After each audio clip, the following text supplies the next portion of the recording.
My name's Arlene, and once again we're going to be doing another video with trigonometry, and this time instead of going from the graph to the equation, we're going from the equation to the graph. Okay, so what we have here is equation to graph, and this is the various equations that we're going to put to graphs in a moment. But what I'm going to do is I'm just going to talk through some of these parts here that we learned in the first video. When we see an equation in this format here, what we were told before, we done the max, take away the min and halved it to get A.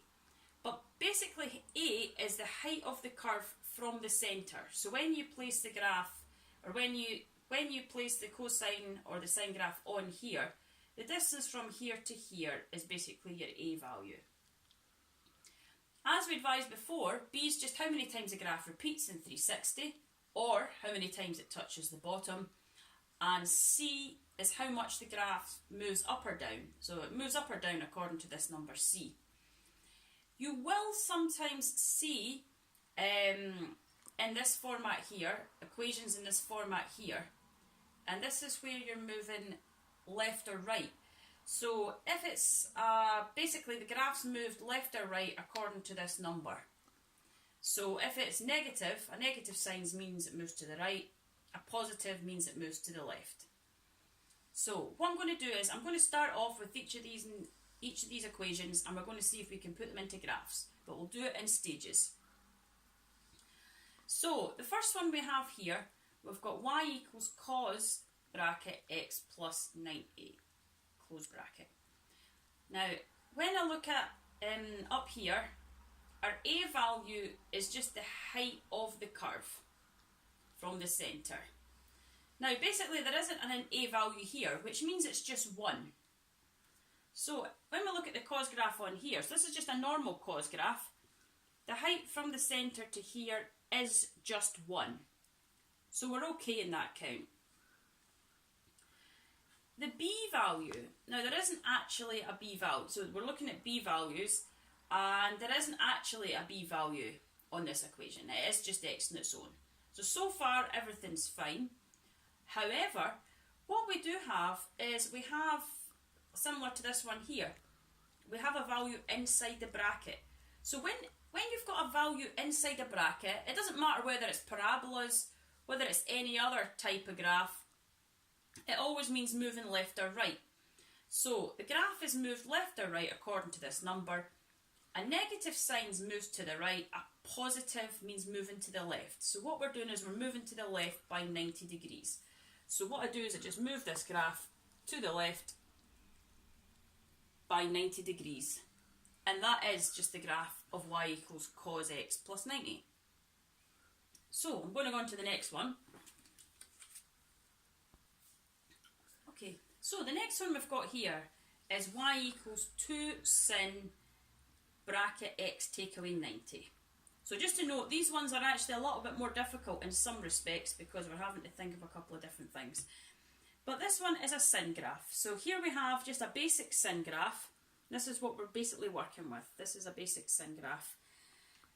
But we're told that the A value is the height of the curve from the centre.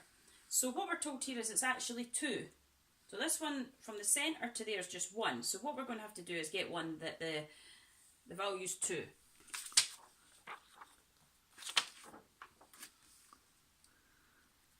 So in this one here, the 2 sin x bit is okay. It goes up by a value of 2. B, we don't actually have a value for B, so we're okay with that. We're happy with that at the moment.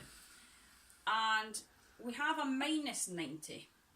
So back to this part here, a negative sign means moving to the right. So what we're actually doing here is moving the graph to the right. So it's going along like so. And that would be that equation, that would be that one put into graph. So it's just the height of the graph's there from the centre. So from the centre to the top is 2, and it's moved to the right by 90. Okay, we're going to do the next one. Cool. So the next one we're going to look at is 3 sin 2x plus 1. Now, the first thing I'm looking at there is a sin graph. So this is what a normal sin graph looks like. So it starts here, goes to 1, -1. And what I need to do now is I need to look at the more individual aspects of this here. So when we're looking at the A value there, so A is the height of the curve from the centre. Our A value is 3. So this one's only 1. So what we need to do is we need to get a taller sin graph.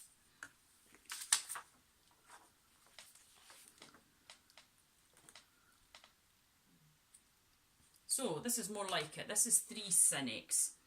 But we've got a 2 for where the B value is. How many times the graph repeats? It's got to repeat twice. So instead of having that,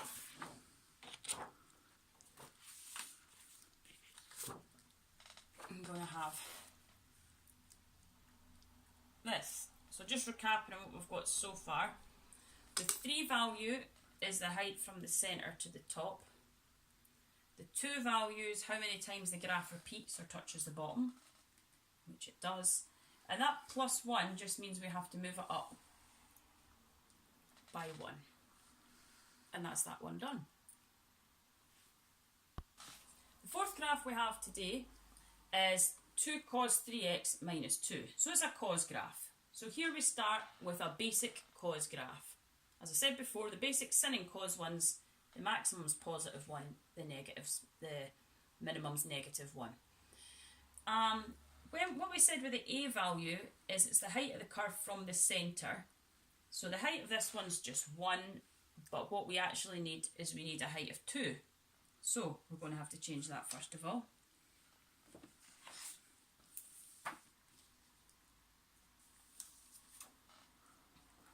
So this would be 2 cos x. However, the 3, i.e. the B values, how many times the graph repeats in 360. Obviously this one just repeats once, so we need to get one that repeats 3 times.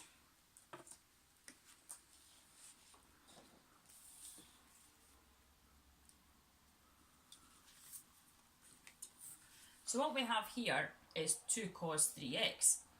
So the A value, the height from the centre is 2, and it repeats 3 times or touches the bottom 3 times. Now the C is how much it moves up or down the graph, so it's -2, which means this graph would move down to here. And that's the fourth one done. Okay, so our fifth graph today is sin 4x plus 3. So what we're doing is, once again, it's a sin graph, a normal sin graph that looks like this, maximum 1, minimum 1. Our A value, which is the height of the curve from the centre, in this graph, in this equation, it is just 1. So basically, we're okay with that in that respect. The B value is how many times the graph repeats in 360 or how many times it touches the bottom. And in this one, it's actually 4. So we're okay height-wise, but it's going to have to repeat 4 times or touch the bottom 4 times.